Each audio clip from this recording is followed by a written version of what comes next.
Good afternoon, Warriors. Today is Wednesday, October 16th, 2019, also known as National Boss Day.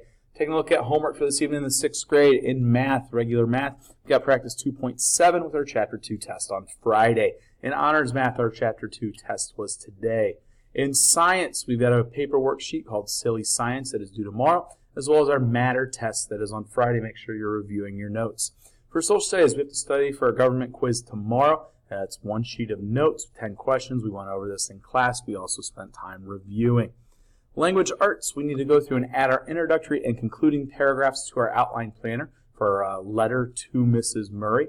As we've said, there's no extra credit paper this week. It's due to the last week of the quarter. However, if you did not bring your homework pass into class today for extra credit, you may do that tomorrow. In literature, we need to read 40 to 35 minutes.